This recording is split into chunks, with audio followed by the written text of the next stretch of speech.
Our weather warrior finds lots of flooding right here in Illinois as his storm chasing season winds down. We'll take a closer look as News 3 at 10 continues. Our weather warrior Tony Laubach, he has wrapped up his season on a couple of storm chases much closer to home. He takes us through those final few chases that led him back here to southern Illinois. Greetings from right back here in Illinois. I am the weather warrior Tony Laubach. After spending most of the last couple of weeks in the northern high plains, I finally chased my way back here to Illinois. And that venture started this past Wednesday in Iowa with an amazing storm chase. I'm just kidding. Nothing amazing ever happens in Iowa. But there was a chase. Wednesday's chase in Iowa was extremely underwhelming. It was basically a test of how far I could drive in the rain before I went totally insane. Thursday offered up even more water as I met the swollen Mississippi River near Grafton while waiting for this severe storm to move across the way. Unlike this guy, I didn't have a boat handy to get to it sooner. The storm eventually made it over the river and brought some wind and blinding rain east of St. Louis, but that was all the day had.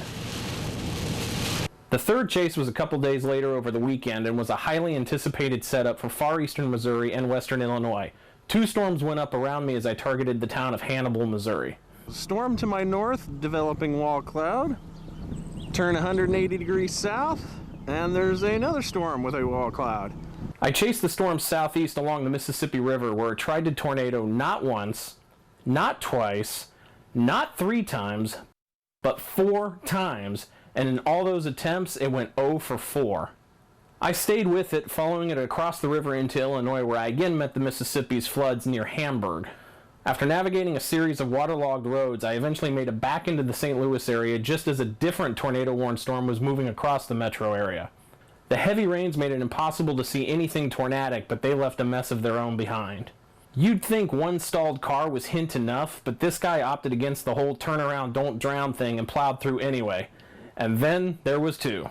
A couple bystanders arrived to push the cars out of the water, but sadly both drivers will have to resort to the more preferred way of carpooling just to get around for a while. The stats for the last 7 days included another 2,300 miles of driving across 4 states. And if I'm generous and include the Iowa day, I chased 3 of the last 7 days. And while I got close to tornadoes 4 different times, I still came out with a goose egg for the 3rd week in a row. And if you haven't already, be sure to follow me on Facebook and Twitter and continue to use the hashtag WXWarrior3 in your posts. And even as the main storm season has ended, I will still be out as the weather dictates, so stay with News 3 throughout the summer for my storm video, and tune in next Wednesday as I look back on my season and share with you some of my favorite memories from the last 8 weeks. For News 3, I'm meteorologist Tony Laubach, the Weather Warrior.